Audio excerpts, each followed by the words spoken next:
अफ़गान तालिबान की पॉलिसी है कि वो 100 जूते भी खाएंगे और 100 प्याज भी खाएंगे। जी हाँ, बिल्कुल। पाकिस्तान से मार खाने के बाद अफ़गान वज़ीर ख़ारजा मुल्ला मुत्तकी का एक ताज़ा बयान सामने आया है। ये बयान क्या है?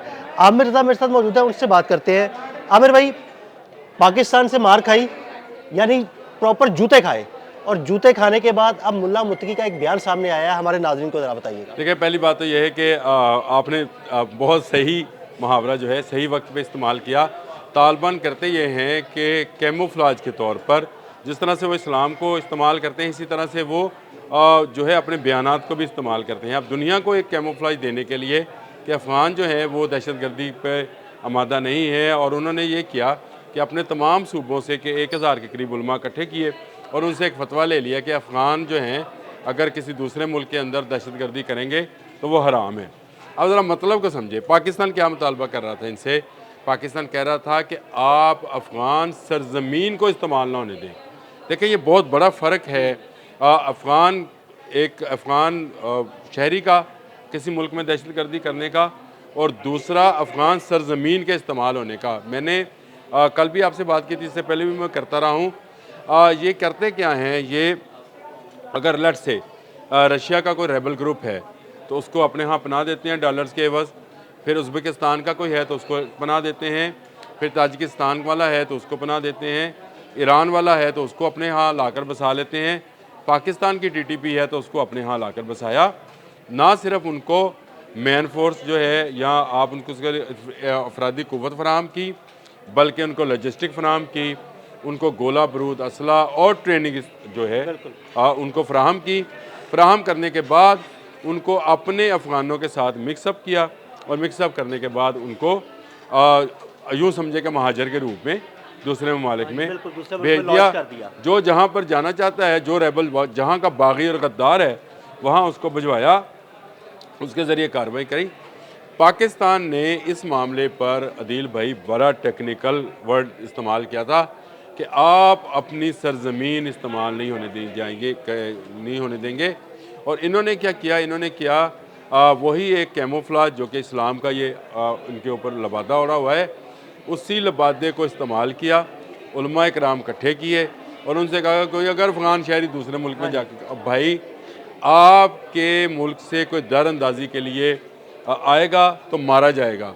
वो टीटीपी हो, वो कोई ताजिक दहशतगर्द हो, कोई उज़्बेक दहशतगर्द हो, कोई रशियन दहशतगर्द हो, ईरानी दहशतगर्द हो, हमें इससे कोई गर्ज नहीं है।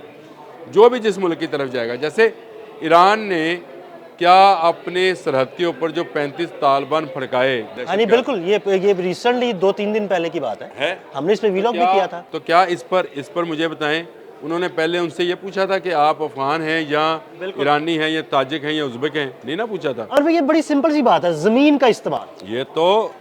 ये इतना सिंपल है कि मैंने और आपने कल एक हमने वो पंजशेर वाला किया था। आपके अपने मुल्क बिल्कुल काबुल के साथ बैठे पंजशेर वादी के अंदर आप जा नहीं सकते हैं, यानी वहाँ दरअंदाजी नहीं करे। वो दर्रा की मैंने लफ्ज़ ही बोला था, वो दर्रा है बहुत बारीक सा। तो ये एक कैमोफ्लेज है, क्योंकि दुनिया भर से प्रेशर आ रहा था। क़ौम मुत्तहिदा में बाकायदा बात की जा रही थी, और फिर आपने देखा अशकाबाद में हमारे वज़ीर आज़म भी शहबाज शरीफ जो हैं वो इस पर दबंग बोले। उन्होंने कहा कि अफ़गान तालिबान गवर्नमेंट को जो अबूरी सेटअप है उसको समझाने की ज़रूरत है कि वो दूसरे मुल्कों में दहशतगर्दी ना फैलाएँ। अमेरिकन की जो सूरत हाल है इस वक्त वो आपके सामने है, उस पर एक अलग से वीलॉग करेंगे इंशाअल्लाह ताला। कि अमेरिका में जो नई रिपोर्ट आई है अफ़गानों के बारे में, वो बहुत हौलनाक रिपोर्ट है। वो वाकई बहुत हौलनाक रिपोर्ट है। कितने हज़ारों दहशतगर्द। जी। और वो जो हैं वो आए कैसे, घुसे कैसे, उस पर एक मुकम्मल रिपोर्ट हमारी नहीं है, उनकी है, उस पर भी बात करेंगे। लेकिन इस वक्त जो बात है उस कैमोफ्लेज की है, यानी ये भेड़ के रूप में भेड़िए हैं, और ये भेड़िए जो हैं अब भेड़ का रूप धार कर ये कह रहे हैं कि हम तो दुनिया में जनाब कोई अफ़गानी जो है वो बदअमनी नहीं फैला रहा। आपका जो बुरी सेटअप है वो दुनिया भर के दहशतगर्दों को पनाह दे रहा है। वो खुरासानी ग्रुप है, वो अलकायदा है, वो दाइश है, वो टीटीपी है, मैंने बाकियों के भी नाम ले दिए आपके सामने। मुझे ये बताएं, ये सारे के सारे इस वक्त कहाँ पे हैं? अफगानिस्तान में। ये बात, राब्ता कहाँ पे है? अफ़गानिस्तान में। और ये सारे मामला जो हैं ये इतने ख़राब होते चले जा रहे हैं कि अब दुनिया बोल रही है क्या चीन के नुमाइंदा खसूसी ने अक़वाम मुत्तहिदा में नहीं कहा कि तालिबान सेटअप से आए दहशतगर्द जो हैं चीन के अंदर जो हैं वो दहशत फैला रहे हैं और दहशतगर्दी का चीन कह चुका, रशिया तहफ़्फ़ुज़ात का इजहार कर चुका।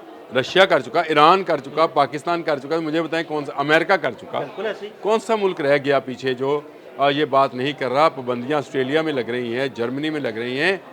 देखें इनको अपनी रवश तब्दील करना पड़ेगी। ये जो 100 प्याज खाकर फिर 100 जूते खाने वाला मामला है जिसका आपने मुहावरा भी बोला था, ये ख़त्म करना होगा।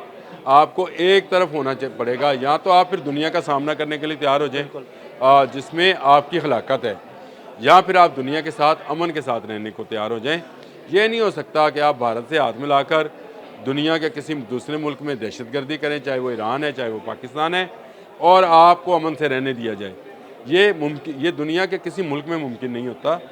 ये बैनुल-अक़वामी तौर पर इसकी कोई मिसाल नहीं मिलती है कि अगर आपकी सरज़मीन दरअंदाजी के लिए या दूसरे मुल्क में दहशतगर्दी के लिए इस्तेमाल होती है तो इसको सनम किया जाता है। मुझे बताएं 9/11 सबको याद है, अमेरिका क्यों आया था अफ़गानिस्तान?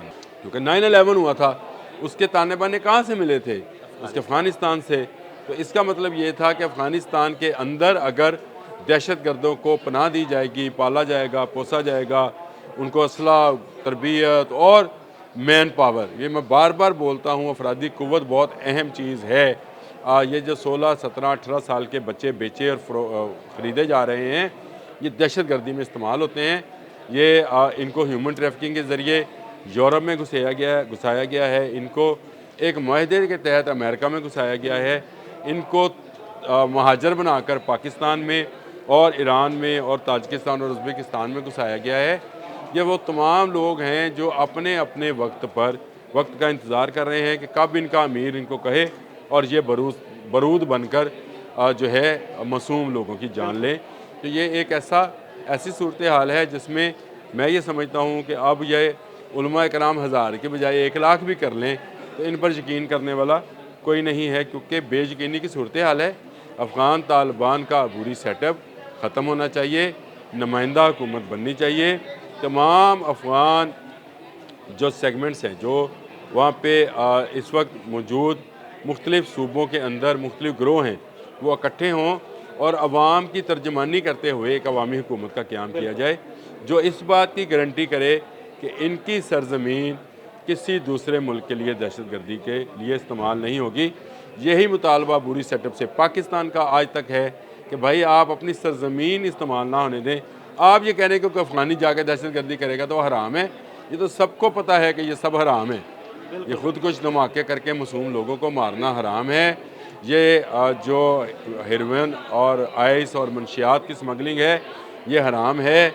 ये दूसरे मुल्क के कानून को तोड़ना इस्लाम में भी हराम है, और आप हराम कारी करते हैं और आप उसको पनाह देते हैं, आप उसको पालते हैं, आप उसको डॉलर्स के एवज़ जो है दूसरे मुल्कों में दहशतगर्दी कराते हैं। तो ये सब हराम है।